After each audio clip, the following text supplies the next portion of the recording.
اور بڑی قصب پرسی کی کیفیت تھی. اس کے باوجود کے پی سے ہمارے جو لوگ تھے ایمان کے جذبے سے جو بھرپور تھے، سرشار تھے اور سرفروش تھے، وہ یہاں سے نکلے اور اپنے بھائیوں کی مدد کے لیے پہنچے، اور یہ جو آزاد کشمیر جس کو آج ہم کہتے ہیں، اس کو آزاد کروایا گیا. اور اس وقت انڈیا جو ہے وہ بہت ہی زیادہ پریشان ہو گیا، اور اس نے یو این او کا رخ کیا، اور یو این او نے اس وقت کی اس کشمکش کو، اس وار کو روک دیا. وہ سیز فائر کا جو معاہدہ، سیز فائر کا معاہدہ ہو گیا، اور کہا گیا جی کہ اس کو عوام کی ول جو ہے اس کو دیکھا جائے گا اور اس کے مطابق اس کا فیصلہ کیا جائے گا. لیکن انفارچونیٹلی ایسا نہیں ہوا، اور ایسا دنیا میں ہوتا بھی نہیں. جس کی لاٹھی اس کی بھینس والا قصہ ہے. یہ اقوام عالم جو بڑے مہذب بنتے ہیں، ان کے دو رخ ہیں. ایک رخ ان کا وہ ہے جو میڈیا پہ اپنا وہ پیش کرتے ہیں، اور ایک ان کا وہ رخ ہے جو دنیا جانتی ہے اور سمجھتی ہے.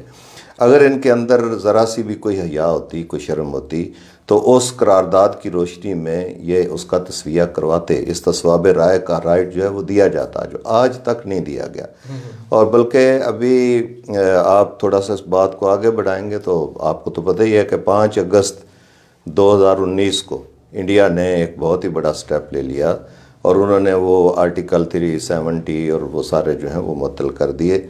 اور اس کی بنیاد پہ وہاں انہوں نے مسلم اکثریت کا جو علاقہ ہے اس کو منارٹی میں بدلنے کی سازشیں جو ہیں وہ ساری وہ وہاں شروع کر دی. انڈیا کے اندر سے ہندوؤں کو لا کے وہاں بسانا شروع کر دیا، تاکہ اس مسلم میجارٹی کے علاقے کو منارٹی میں تبدیل کر دیا جائے، اور مسلمانوں کے جو وہاں حقوق تھے، جو ان کے باقاعدہ تسلیم شدہ حقوق تھے، ان سے بھی محروم کر دیا گیا. تو حقیقت یہ ہے کہ پاکستان جس بنیاد پہ بنا ہے، اس بنیاد پہ اس کشمیر کو پاکستان کا حصہ ہی ہونا ہے. اور اسی لیے قائد اعظم رحم اللہ نے کشمیر کو پاکستان کی شاہ رگ قرار دیا تھا، اور اس کی حیثیت ہماری نظروں میں یقیناً شاہ رگ کی ہے. شاہ رگ اگر پنجہ استبداد میں ہوگی تو ہماری باڈی مفلوج ہو جاتی ہے، اور ہماری زندگی کے آثار ختم ہو جاتے ہیں. پاکستان کی زندگی کے آثار ہیں ہی اس میں کہ کشمیر اس کے ساتھ ہو. جتنا پاکستان کے اندر آپ کو تو پتہ ہی ہے، 5 دریا جو بہتے ہیں سارے کشمیر کے اندر سے پھوٹتے ہیں، اور اس لیے بھی ہمارے لیے یہ زندگی اور موت کا مسئلہ ہے. اور ہماری مائیں، بہنیں، بچے، بیٹے جو وہاں قربانیاں دے رہے ہیں، اور قربانیوں کی ایک لمبی داستان ہے. آپ حیران ہوں گے کہ قربانیاں دے کے قبرستان آباد کرتے کرتے وہ لوگ نہیں تھک رہے، اور وہاں پہ جتنا ظلم و ستم ہے، اور پچھلے 1.5 سال سے جو کرفیو ہے، اس کرفیو کے اندر جو ظلم کا بازار گرم کیا گیا ہے، وہ بھی ان کے اعصاب کو شیل نہیں کر سکا.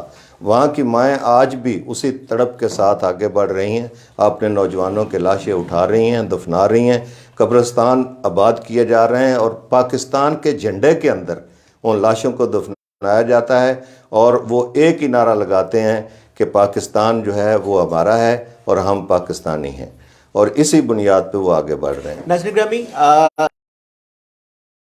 بہت زیادہ ہے، اور میں چاہ یہ رہا تھا کہ اصل میں ایکچوئل جو ہے وہ آپ کو مسئلہ کشمیر سمجھایا جائے، آپ کو بتایا جائے کہ ایکچوئل پاکستان کی شاہ رگ ہے کشمیر، اور اس وقت جو کشمیر پہ مظالم ڈھائے جا رہے ہیں میڈیا پہ تو وہ نہیں دکھائے جا رہے، آؤٹ ہو گئے ہیں سارے، لیکن اب بھی وہاں پہ کرفیو ہے، بچے جو ہیں وہ گھروں میں قید ہیں، مائیں بہنیں ہماری قید ہیں، اور ان کی جو کشمیری ہونے کی شہریت ہے وہ ان کی ختم کر لی گئی ہے. اچھا، جو ریاض فاروق صاحب نے بات کی بالکل ایسے ہی ہے. آپ کشمیر کا کچھ حصہ جو ہے وہ چائنا کے پاس ہے، تقریباً 20% حصہ چائنا کے پاس ہے، 33% حصہ پاکستان کے پاس ہے، جبکہ 47% حصہ جو ہے وہ بھارت کے پاس ہے.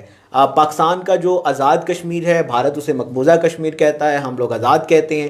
جو انڈیا کے پاس ہے وہ ہم اسے مقبوضہ کشمیر کہتے ہیں، بھارت جو ہے وہ آزاد کشمیر کہتا ہے. یہ معاملہ اس وقت اتنا نہیں ہے، بلکہ ہمارے بہت سے مسلمان بہنوں کو، بھائیوں کو، بچوں کو وہاں پہ، جیسا کہ ریاض فاروق صاحب نے کہا کہ قربانیاں دے کے قبرستان ان کے بھر گئے ہیں. ایک اندازے کے مطابق جو یو این او بتاتا ہے، یا ایک اعداد و شمار آتے ہیں، وہ 50,000 سے زیادہ ہیں، جبکہ ایکچوئل ریاض فاروق صاحب جو اعداد و شمار ہیں وہ اس سے کئی گنا زیادہ ہیں، 2-3 نہیں بلکہ کافی گنا جو ہے وہ اعداد و شمار اس سے زیادہ ہیں. ریاض فاروق صاحب، انتہائی اہم سوال، حکومت آپ کو پاکستان تحریک انصاف کی کتنی سنجیدہ نظر آتی ہے؟ مجھے اگر آپ اجازت دیں تو میں صرف پاکستان تحریک انصاف کی بات نہیں کرتا، میں تو جب سے پاکستان بنا ہے اور جتنی حکومتیں آج تک بنی ہیں سب کی بات کرتا ہوں۔ جی جی اب ان میں مارشل لا بھی رہا اور سول گورنمنٹس بھی رہیں، اب دونوں کا اصل چہرہ ہے کیا؟ اب دیکھیے، سب سے پہلے ہم لے لیتے ہیں، چلیں بہت پیچھے نہیں جاتے، بے نظیر کی گورنمنٹ سے لیتے ہیں۔ بے نظیر صاحبہ جب پرائم منسٹر بنی تو راجیو گاندھی پاکستان کے دورے پہ آیا، تو اسلام آباد کی سڑکوں پہ جہاں سے اس نے گزرنا تھا کشمیر کے بورڈ ہٹا دیے گئے تھے۔ تو یہ کس کو خوش کیا جا رہا تھا؟ کیا یہ کشمیری جو قربانیاں دے رہے ہیں، جن کے بچے ذبح ہو رہے ہیں، ان کے زخموں پہ نمک پاشی نہیں تھی کہ راجیو گاندھی کو کشمیر کا کوئی بورڈ نظر نہ آئے؟ یہ کتنی بے حسی تھی۔ اب تھوڑا سا آگے بڑھیے، نواز شریف صاحب آتے ہیں، اور نواز شریف صاحب کا آپ کو پتہ ہی ہے کہ انہوں نے انڈیا کے ساتھ اپنے تجارتی مراسم، اور پھر اپنے گھر کے اندر مودی کو بلانا، اور پھر ساڑیاں جو ہیں وہ تحفوں میں دینا، ان ساری چیزوں سے پھر اپنا بزنس کو ڈکی چھپی بات نہیں ہے، بڑے بڑے جو ان کے بزنس مین ہیں ان کے ساتھ تعلقات جو ہیں وہ بنانا، اور پھر کشمیریوں کو بالکل پسے پشت ڈال کے جب وہ خود انڈیا کے اندر گئے تو کشمیری رہنماؤں سے نہیں ملے۔ وہ کیا میسج دینا چاہ رہے تھے؟ کشمیریوں کے زخموں پہ وہ بھی ایک آپ سمجھ لیجئے کہ نمک پاشی کے مترادف تھا۔ مشرف صاحب کو لے لیجئے، مشرف صاحب کے دور کے اندر وہ عجیب و غریب قسم کی ان کی پالیسی تھی، تو اس وقت بھی ان کی پشتیبانی نہیں کی گئی، نہ مشرف نے کی، نہ بے نظیر دور میں ہوئی، نہ۔ اب بڑی امیدیں تھیں عمران خان صاحب سے۔ اب عمران خان صاحب چونکہ بہت بڑا ایک ان کا یہ سلوگن تھا کہ کشمیر کی آزادی کے لیے ہم ہر ممکن کوشش کریں گے اور کشمیر آزاد کروا کے رہیں گے۔ انفارچونیٹلی ہوا یہ کہ ان کو پتہ نہیں کیا ہوا۔ سب سے پہلے تو یہ کہ وہ دعائیں کرنا شروع ہو گیا کہ مودی کو جیتنا چاہیے، مودی جیتے گا تو شاید ہمارے مسائل حل ہو جائیں گے اور کشمیر آزاد ہوگا۔ تو مودی تو جیت گیا ان کی دعا اور خواہش کے مطابق، یو این او کے اندر ان کو مستقل ممبر سے دینے کے لیے اپنا ووٹ بھی دے دیا پاکستان نے۔ لیکن الٹیمیٹلی ہوا کیا؟ ہوا یہ کہ وہاں ظلم و ستم نہ صرف بڑا بلکہ وہی آرٹیکل 370 بھی معطل ہو گیا، ایسے ہی، اور وہ ساری ان کی جو جائز حقوق تھے وہ بھی سلب کر لیے گئے، اور ظلم و ستم اور آگے بڑھ گیا۔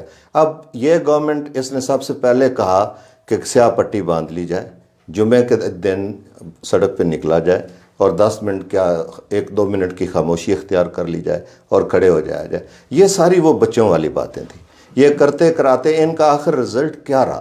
اب جب ان سے بات کی جاتی ہے تو کہتے ہیں جی کہ ہم نے اس کشمیر ایشو کو بڑا ہائی لائٹ کیا ہے، اور بین الاقوامی بنیادوں پہ اس کو ہم نے ہائی لائٹ کر دیا ہے، اور پہلے یہ بالکل ہی دبا ہوا تھا، بڑا ہائی لائٹ ہو گیا۔ اب ہائی لائٹ تو ہوگا، روز ہمارے فوجی شہید ہو رہے ہیں، ایل او سی پہ روز ہماری لاشیں ہم اپنے ہاتھوں سے اٹھا رہے ہیں، ہمارے سیولین مر رہے ہیں، ہمارے قبرستان بڑھتے چلے جا رہے ہیں، اور ہم ایک ہلکی سی مذمت کرتے ہیں، ان کے سفیر کو بلاتے ہیں اور اس کو ایک میسج دیتے ہیں کہ آپ لوگ یہ ٹھیک نہیں کر رہے۔ کبھی کوئی بندہ جو ظالم ہو اور اس طرح کا جابر ہو، اس کو صرف کہہ دینے سے کیا وہ کبھی دنیا کی تاریخ کے اندر کبھی ٹھیک ہوا ہے؟ تو اب اس وقت ہمیں یہ سبق پڑھایا جاتا ہے کہ امن سے رہنا چاہیے، اور آج کی دنیا بدل چکی ہے اور امن کی بات کرنی چاہیے۔ اور ابھی تو ہمارے کسی بڑے نے، چیف آف آرمی سٹاف صاحب نے بھی کوئی امن کی بات کر دی کہ امن کے ساتھ یہ بڑا پرامن طریقے سے کشمیر کا مسئلہ حل ہوگا۔ تو ہم پوری دیانتداری سے یہ سمجھتے ہیں کہ آج ہمارے امیر العظیم صاحب اس شہر کے اندر موجود تھے، بڑا خوبصورت انہوں نے خطاب کیا اور میسج دیا، اور انہوں نے کہا کہ اگر 99 راستے ہوں امن کے ذریعے سے کشمیر ایشو حل کرنے کے تو ہم ان کو اہمیت دیں گے اور انہیں کے ذریعے سے ہم اس کا حل چاہیں گے۔